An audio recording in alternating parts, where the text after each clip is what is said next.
The first time my brother, Jake, called me a slur.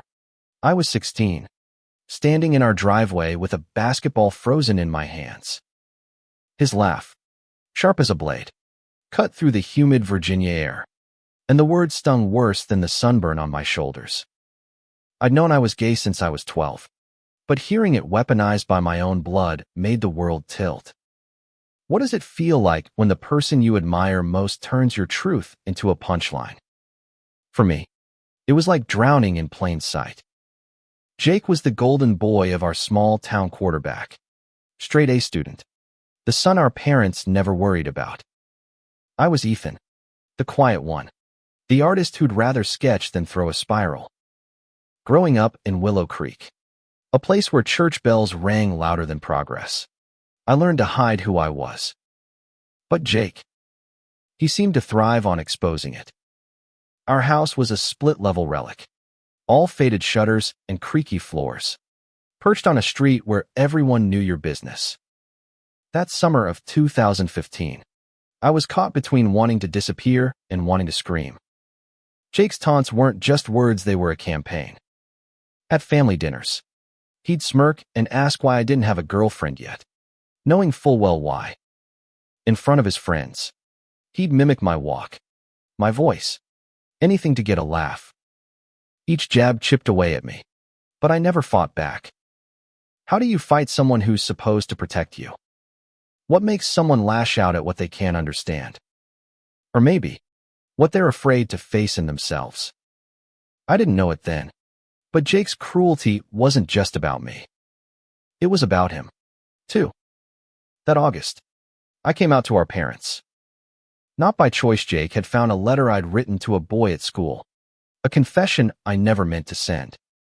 He left it on the kitchen counter, open for Mom and Dad to see. I'll never forget Mom's face, pale as the linoleum, or Dad's silence, heavier than any words.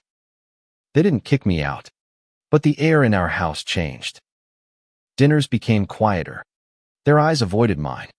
And Jake, he just leaned back in his chair, satisfied, like he'd won something. Why does betrayal hurt most when it comes from family? I spent that year sketching in my room, filling notebooks with faces I'd never meet, places I'd escape to.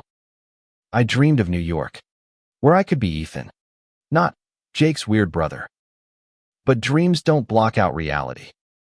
At school, Jake's friends spread the letter around, and whispers followed me down the halls. I was a target now, and Jake was the one who'd painted the bullseye. Yet, there was one light in the darkness, Sam. He was new to Willow Creek, a transfer student with a crooked smile and a habit of doodling in the margins of his notes. We met in art class, bonding over charcoal smudges and a shared love for old jazz records. Sam was the first person who saw me, not the rumors. With him, I could breathe. We'd sit by the creek after school, talking about everything, our fears, our hopes, the way the world felt too small for us. He was my secret, my safe place, but even that felt fragile. How do you hold on to something good when everything else is falling apart? One night, I caught Jake watching us from his car as Sam and I walked home. His eyes weren't mocking this time, they were unreadable, distant. I didn't know what it meant, but it unsettled me. What happens when the person who hurts you most starts to look like they're hurting, too? By spring, things escalated. Jake's taunts grew sharper, more desperate, like he was trying to prove something. At a family barbecue, he accidentally spilled beer on my sketchbook, ruining months of work. I snapped, shoving him in front of everyone.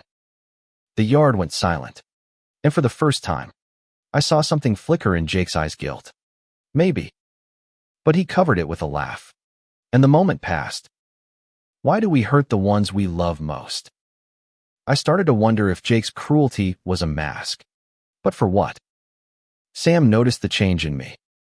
You don't have to stay here, Ethan, he said one evening, his hand brushing mine as we sat on the creek bank. You're stronger than this place. His words were a lifeline, but they also terrified me. Leaving meant leaving Jake. Leaving the hope that he'd one day see me as his brother again. Could I really walk away from that? As summer loomed, I made a decision. I'd apply to art schools far from Willow Creek, places where I could start over. But the night I started my applications, Jake came home late, his face pale, his hands shaking. He stood in my doorway, silent, and for the first time in years, he didn't look like the perfect brother. He looked broken. "Ethan," he said, his voice barely a whisper. "I need to tell you something." What do you do when the person who broke you suddenly needs you to help them heal? Jake's voice cracked as he stood in my doorway, his silhouette framed by the dim hallway light. I'd never seen him like this, shoulders slumped, eyes red, no trace of the cocky grin he wore like armor. What makes someone invincible suddenly look so small? I set my pencil down, my sketch of a city skyline half finished on my desk. "What is it?" I asked, bracing for another fight. But Jake didn't lash out. He stepped inside, closing the door softly, like he was afraid someone might hear. "I'm sorry," he said, the words stumbling out. "For everything." "Sorry." From Jake. The same Jake who'd turned my life into a punchline. I didn't trust it. Why do apologies feel like traps when trust is already broken? He sat on the edge of my bed, hands clasped so tight his knuckles whitened. "I've been lying," he said. "To you, to Mom and Dad, to everyone." My stomach twisted. Lying about what? I wanted to ask, but his eyes glassy, haunted, kept me quiet. He took a breath, then another, like he was gathering the courage to jump off a cliff. "I'm gay, Ethan. I've known for years." The room spun. Jake, my perfect brother, the one who'd mocked me, who'd made every day a battle, was gay. How do you process a truth that rewrites everything you thought you knew? I wanted to scream, to laugh, to cry all at once. Instead, I just stared, waiting for him to explain. "I hated you for it," he said, his voice raw. "Not because of you, but because you were brave enough to be yourself. I wasn't. I couldn't." He looked down, tears falling onto his jeans. "I thought if I pushed you away, made you the target, no one would look at me. No one would suspect." His words hit like a tidal wave. All those years of cruelty, the slurs, the laughter, it wasn't just hate. It was fear. His fear. What does it mean to forgive someone who's hurt you to protect themselves? I wanted to hate him, to throw every insult back in his face. But seeing him like this, so broken, so human, made it impossible. "Why now?" I asked, my voice barely steady. "Why tell me now?" He wiped his eyes, smearing tears across his cheek.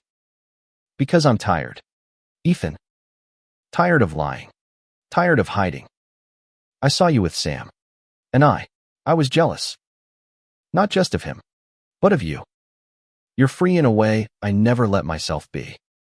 His words stung, but they also sparked something in me, empathy. Maybe. Or the ghost of the brotherly bond we'd lost. I thought back to all the times I'd wished he'd disappear. Wished I could erase him from my life. Now, here he was, asking for a lifeline. What do you owe someone who's hurt you but is drowning, too? I didn't have an answer, but I knew I couldn't turn away.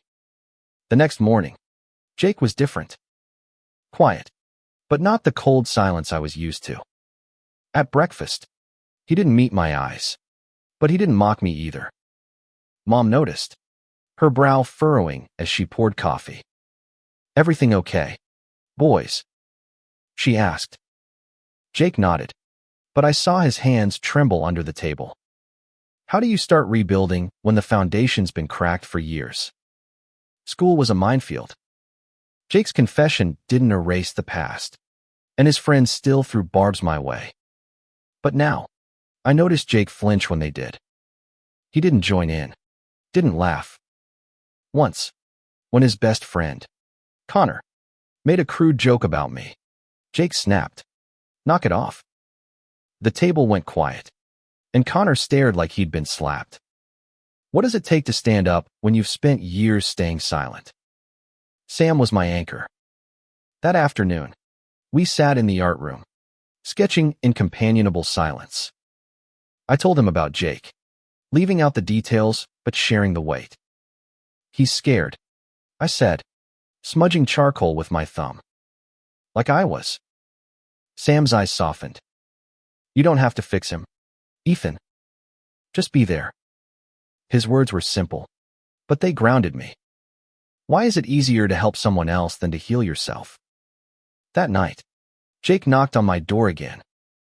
Can we talk? He asked.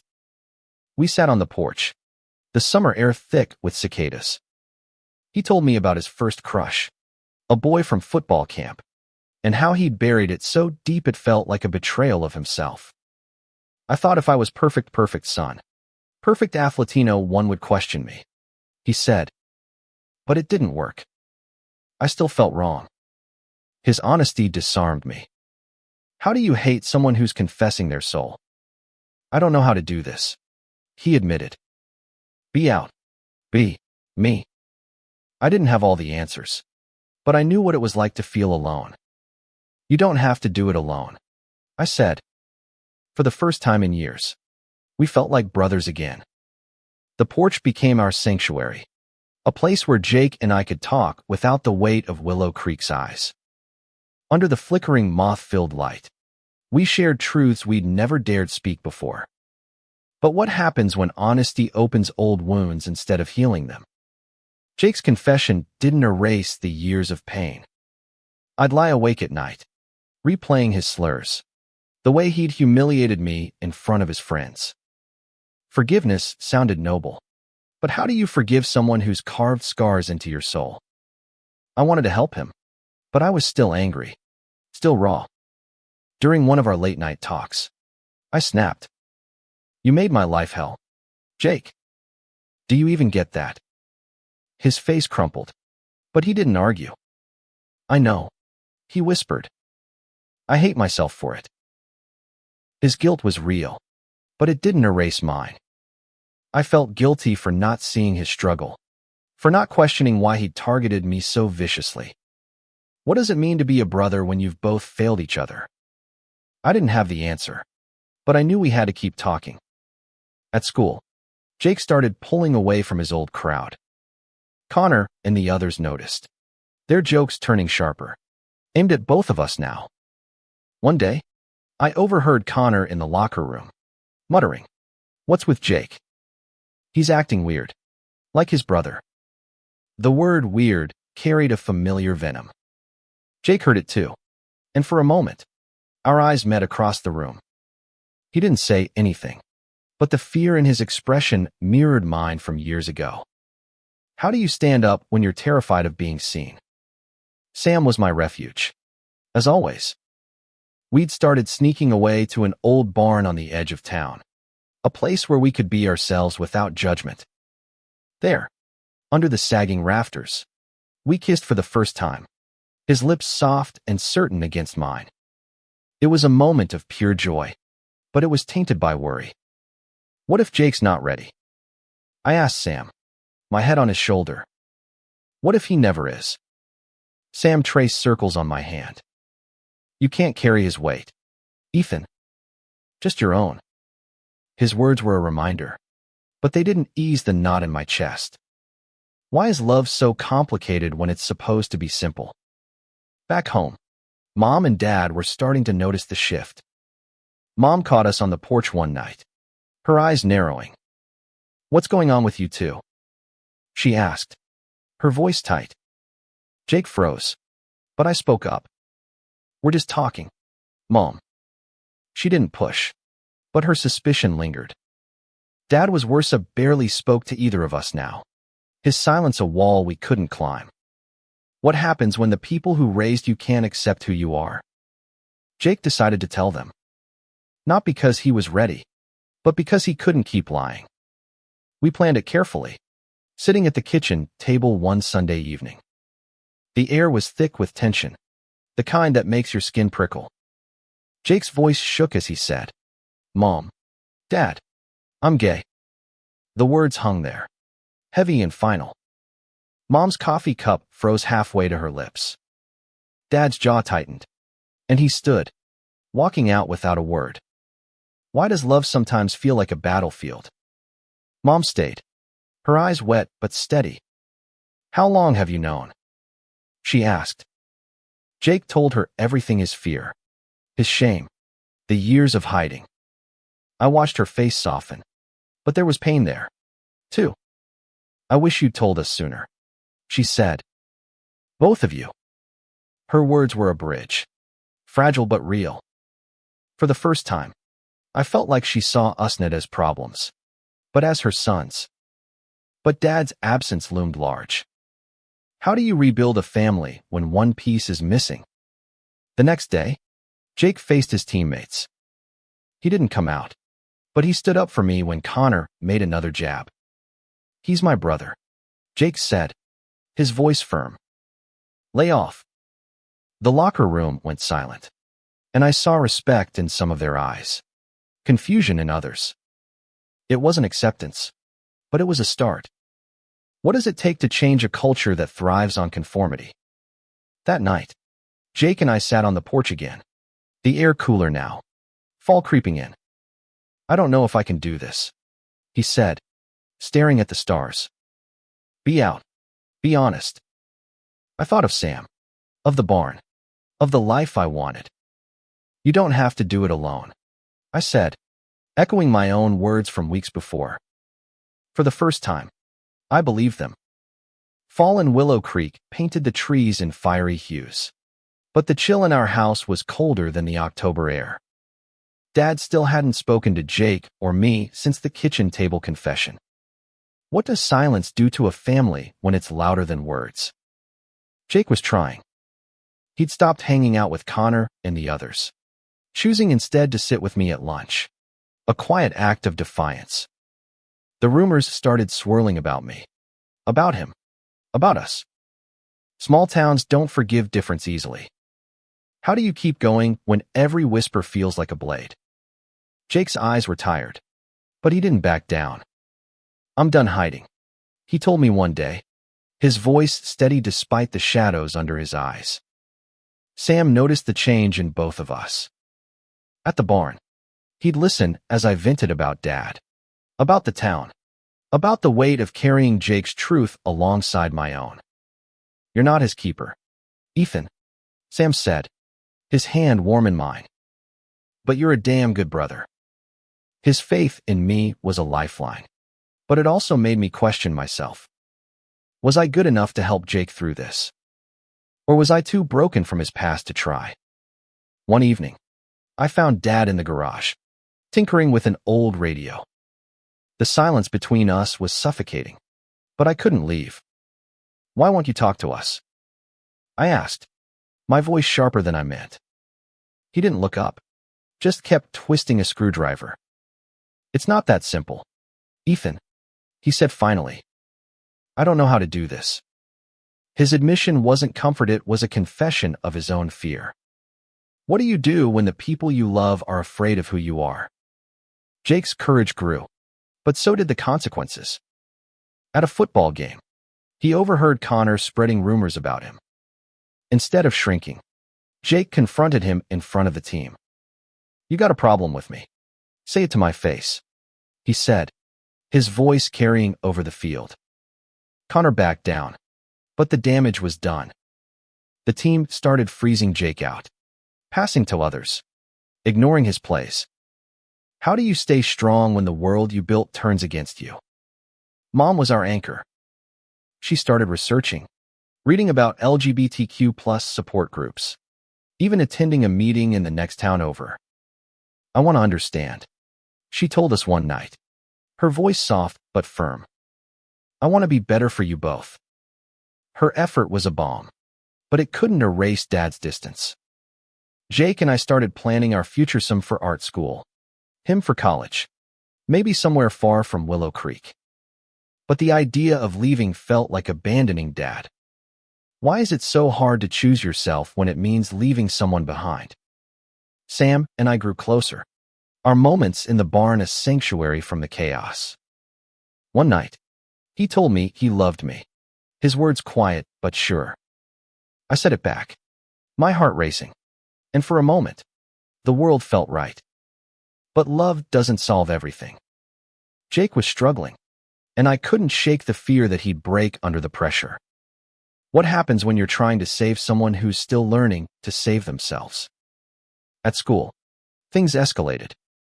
Someone spray painted a slur on Jake's locker, and the sight of it hit me harder than I expected. Jake just stared, his jaw tight, then grabbed a rag and started scrubbing. "I'm not letting them win," he said. I helped, my hands shaking with rage and pride. We didn't talk about it, but that moment bonded us in a way words never could. How do you fight hate when it's all around you? By November, Jake decided to come out publicly.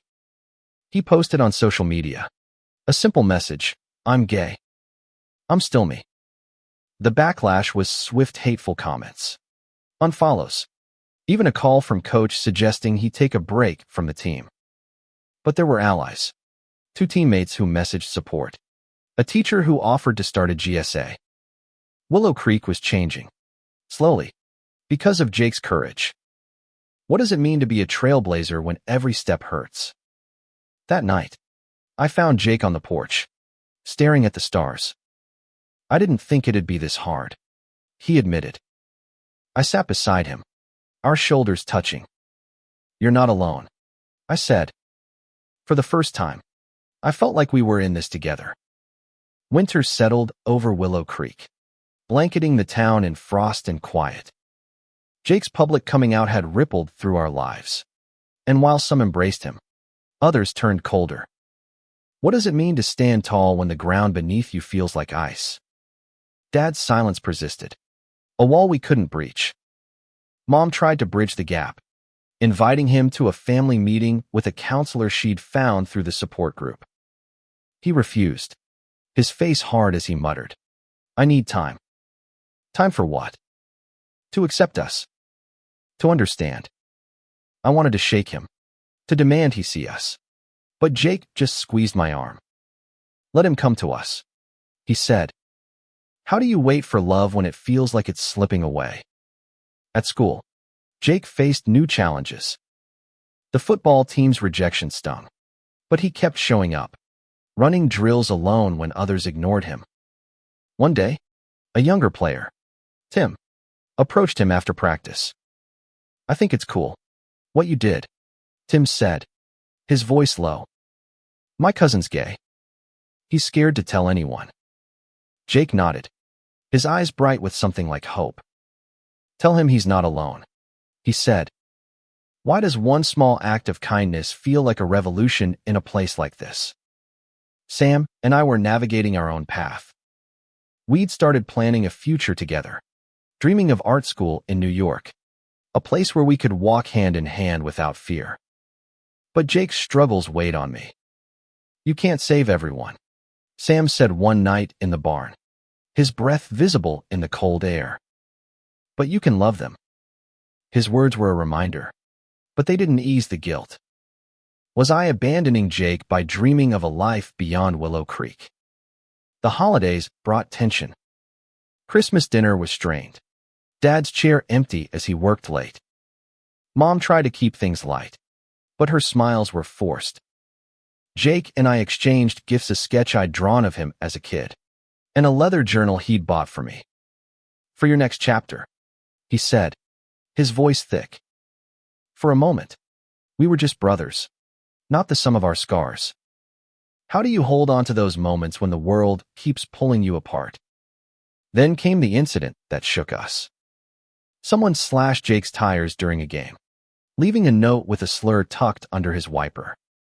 The police called it vandalism, but we knew it was hate. Jake didn't cry, he just sat in his car, staring at the note, his hands steady but his eyes distant. I wanted to rage, to find whoever did it, but Jake stopped me. "This is what I signed up for," he said. "I'm not backing down." How do you keep fighting when the cost keeps rising? Mom was furious, marching to the school board to demand action. They promised an investigation, but their eyes said they'd rather look away. She started organizing, rallying other parents to support a GSA at school. This town needs to grow up, she told us, her voice fierce. Her strength was a beacon, but it couldn't reach Dad. He stayed on the sidelines, his silence a wound we all felt. What does it take to make someone see the pain they're causing by doing nothing? Sam and I found solace in small acts of rebellion. We painted a mural on the barn wall, a vibrant swirl of colors, a rainbow hidden in the abstract lines. It was our way of claiming space, of saying we existed. Jake saw it and smiled. A real smile, not the mask he'd worn for years. "You're gonna make it, Ethan," he said. "You and Sam." His words were a gift, but they carried a question. Would he make it, too? By January, Jake was changing.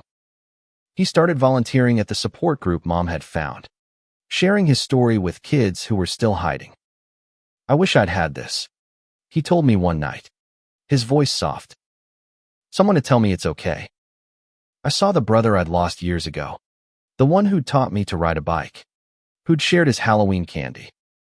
How do you rebuild trust when it's been buried so long?" But the town wasn't ready to change.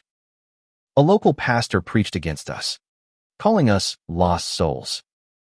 Jake went to the next service, sat in the front pew, and stared the pastor down. "I'm not lost," he said afterward, his voice steady. "I'm found." I'd never been prouder. Spring brought tentative warmth to Willow Creek, but the chill in our family lingered. Jake's courage was growing, but so was the town's resistance. What happens when you fight for change in a place that clings to the past? Dad finally spoke, but not the way we hoped. One morning, he cornered Jake in the kitchen. "You're throwing away everything," he said, his voice low and hard. "Your future, your team, your reputation." Jake stood tall, his jaw set. "I'm not throwing away who I am," he replied.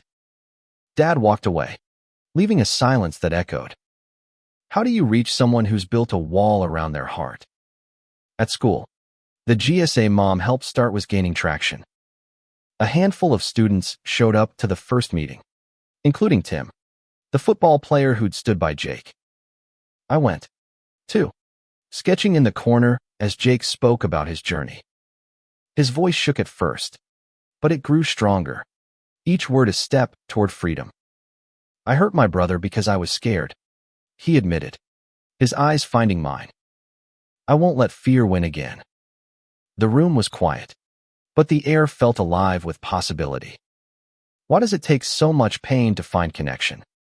Sam and I were accepted to the same art school in New York, a dream that felt closer every day. But leaving meant leaving Jake, and that thought gnawed at me. "He's stronger than you think," Sam said one evening, as we painted in the barn. "You both are." His faith in us was unwavering, but I wasn't so sure. Could I leave Jake to face Willow Creek alone? The town's resistance peaked in April. A group of parents petitioned to shut down the GSA, calling it a bad influence. Mom fought back, organizing a counter-petition that gained more signatures than we expected.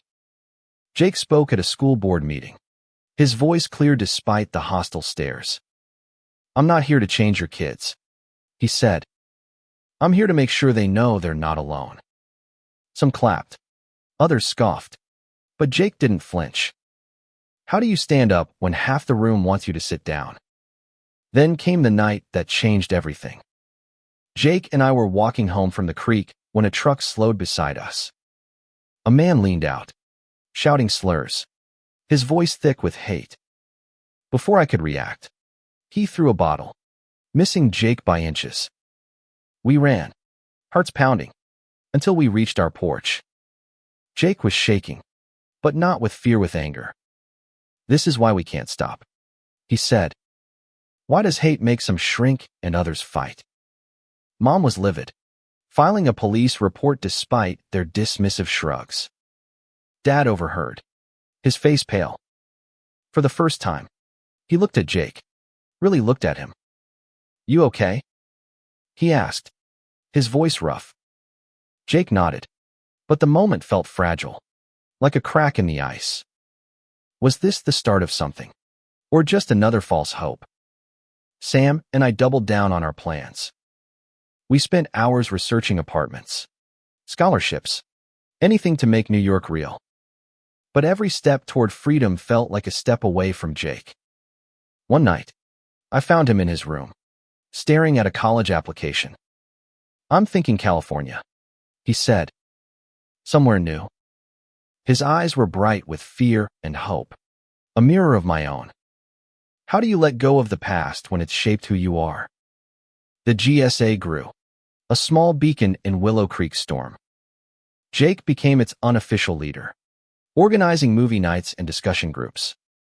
Kids who'd never spoken up before started sharing their stories, their fears. I watched Jake listen, his patience a quiet strength I hadn't seen before. "You're good at this," I told him one night.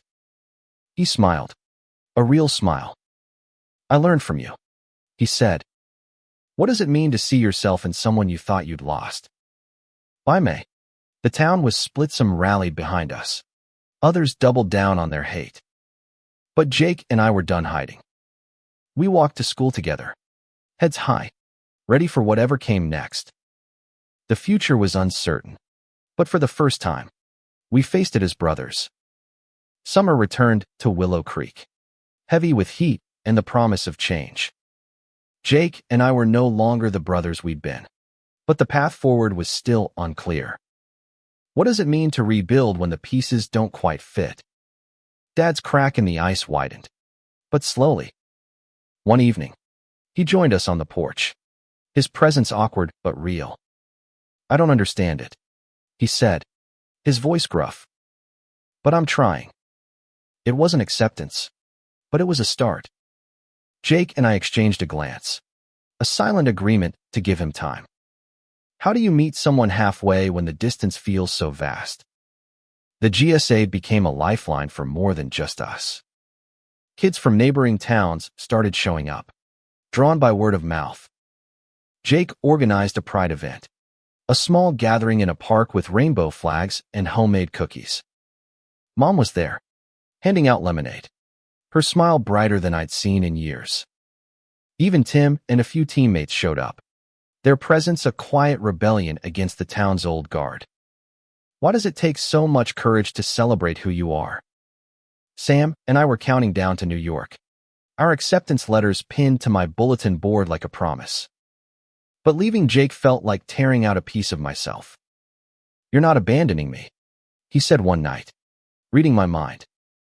"You're showing me it's possible." His words eased the guilt, but not the ache. How do you leave behind the person who's finally become your brother again?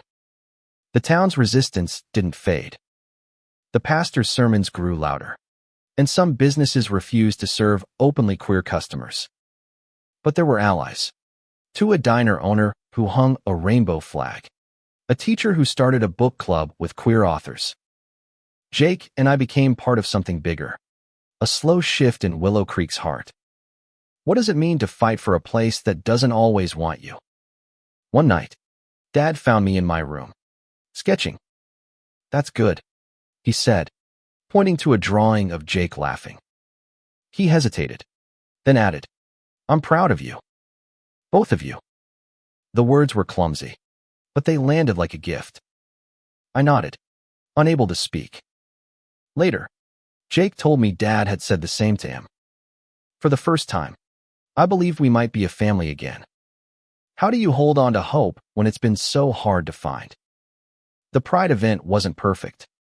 Protesters showed up, their signs hateful, but we outnumbered them. Jake spoke, his voice carrying over the crowd. "This is for anyone who's ever felt alone," he said. "You're not. We're here." I saw kids in the crowd wipe away tears, their faces lit with something like freedom. Sam squeezed my hand, And I knew we'd carry this moment with us. Why does love feel strongest when it's tested? As August approached, Jake got into a college in California, a place with a strong queer community. We celebrated with pizza on the porch, Mom and Dad both there, laughing for the first time in months. The future felt real, not just a dream. But leaving meant saying goodbye. And that night, Jake and I sat up late, talking about everything and nothing. "I'm sorry I wasn't there for you," he said.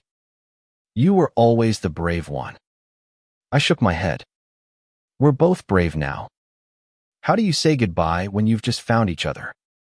The day before I left for New York, Jake gave me a letter.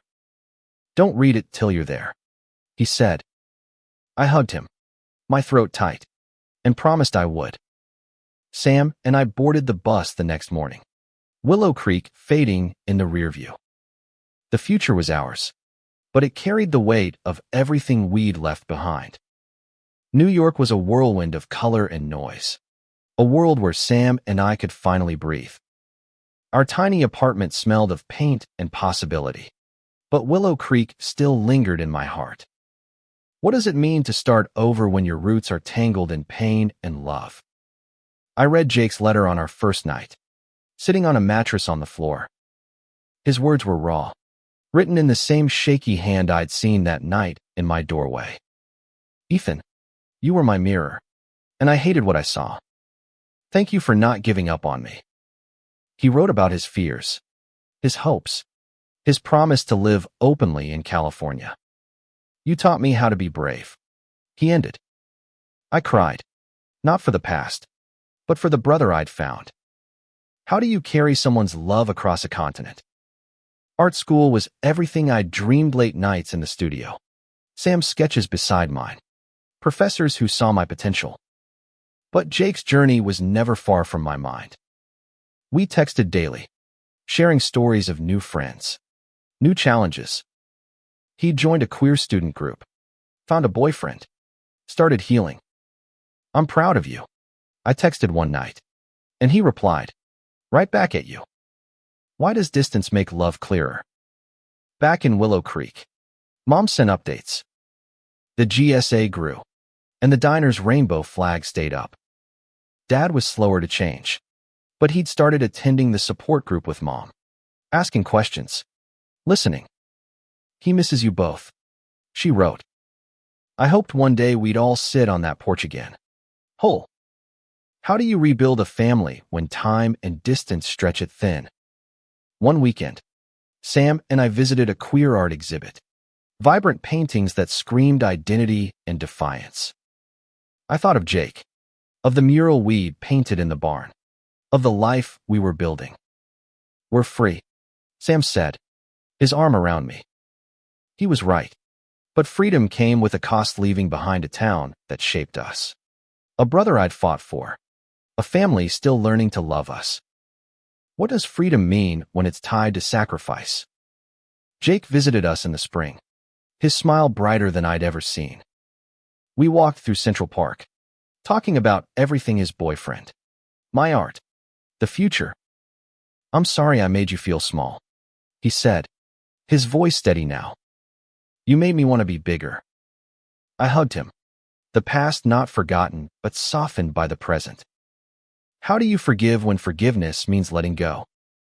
Back in our apartment, Jake saw my latest painting, a vibrant scene of two brothers under a starry sky, hands clasped. "That's us," he said, his eyes wet. It was not the perfect brother and the outcast, but two people who'd found their way back. We stayed up late, laughing, planning a summer reunion in Willow Creek. Mom and Dad wanted us home, and for the first time, home felt like a place we could all belong. The story doesn't end neatly. Willow Creek still has its shadows, and Dad's journey isn't complete. But Jake and I are brothers again, bound by more than blood, by courage, by love, by the scars we share. I paint, Jake studies, and we both live louder than we ever thought possible. Sam's hand in mine, Jake's voice on the phone, Mom's letters, Dad's slow steps forward, all part of the canvas now. What makes a family? Not perfection, not agreement, but the stubborn choice to keep showing up, to keep loving, even when it hurts. Jake and I learned that the hard way, but we learned it together. And in the end, that's enough.